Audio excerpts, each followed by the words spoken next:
ओम शांति। 9 जुलाई 2024 की मुरली का मंथन। बाबा ने कहा, मीठे बच्चे, सच्चे बाप के साथ अंदर बाहर सच्चा बनो, तब ही देवता बन सकेंगे। तुम ब्राह्मण ही फरिश्ता सो देवता बनते हो। पहले तो कदम कदम पर झूठ ही था, वह सब छोड़ना पड़ेगा अगर स्वर्ग में ऊंच पद पाना चाहते हो तो।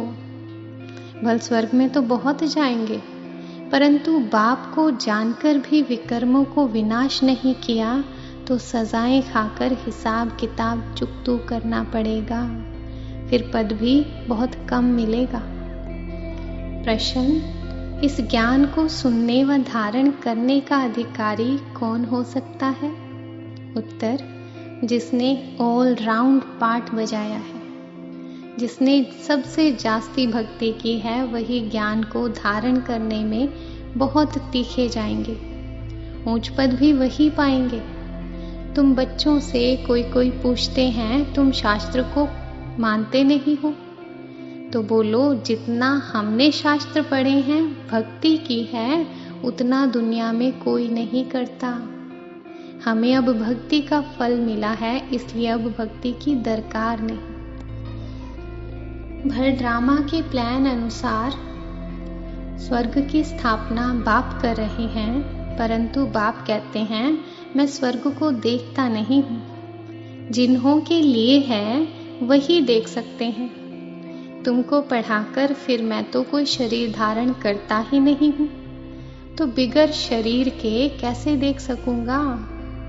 ऐसे नहीं जहां तहां मौजूद हूँ, सब कुछ देखते हैं।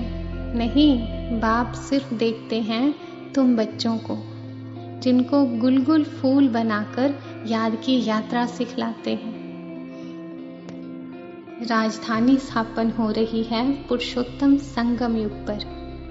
राजधानी ना तो सतयुग में स्थापन हो सकती है, ना कलयुग में, क्योंकि बाप सतयुग या कलयुग में नहीं आते हैं। इस युग को कहा जाता है पुरुषोत्तम कल्याणकारी युग। इसमें ही बाप आकर सबका कल्याण करते हैं। कलयुग के बाद सतयुग आना है, इसलिए संगम युग भी जरूर चाहिए। सन्यासी कहते हैं ब्रह्म से योग लगाना है।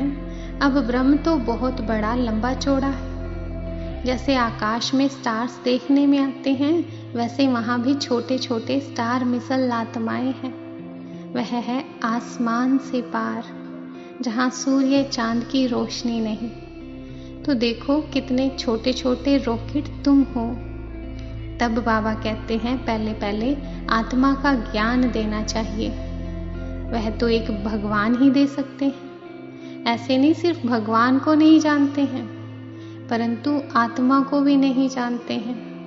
कितनी छोटी सी आत्मा में कितना 84 जन्मों का अविनाशी पाठ भरा हुआ है। इनको ही कुदरत कहा जाता है। मनुष्य तो समझते हैं एक एक स्टार में सृष्टि है, नीचे भी दुनिया है। ये सब भक्ति मार्ग की बातें हैं। यह भी बताया है, जिन्होंने पहले पहले भक्ति की है, वही ज्ञान में तीखे जाएंगे। भक्ति जास्ती की है तो फल भी उनको जास्ती मिलना चाहिए ना। कहते हैं भक्ति का फल भगवान देते हैं। वह भगवान है ज्ञान का सागर, तो जरूर ज्ञान से ही फल देंगे ना।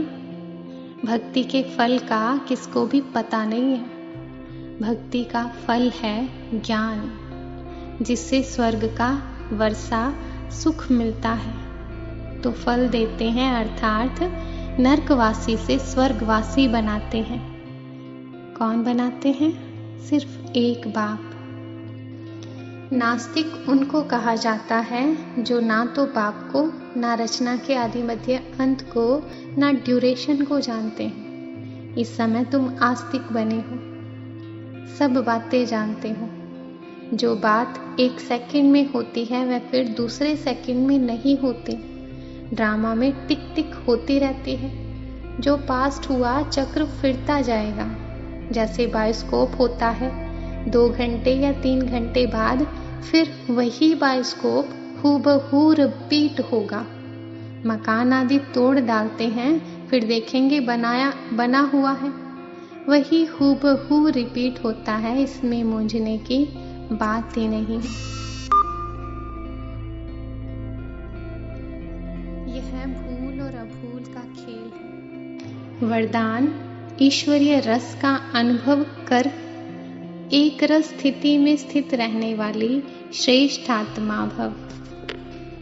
जो बच्चे ईश्वरीय रस का अनुभव कर लेते हैं उनको दुनिया के सब रस फीके लगते हैं। जब है ही एक रस मीठा तो एक ही तरफ अटेंशन जाएगा ना, तो सहज ही एक तरफ मन लग जाता है, मेहनत नहीं लगती। बाप का स्नेह, बाप की मदद, बाप का साथ, बाप द्वारा सर्व प्राप्तियां सहज एक रस स्थिति बना देती हैं। ऐसी एक रस स्थिति में स्थित रहने वाली आत्माएं ही श्रेष्ठ हैं। स्लोगन: किचड़े को समाकर रतन देना ही मास्टर सागर बनना है। ओम शांति।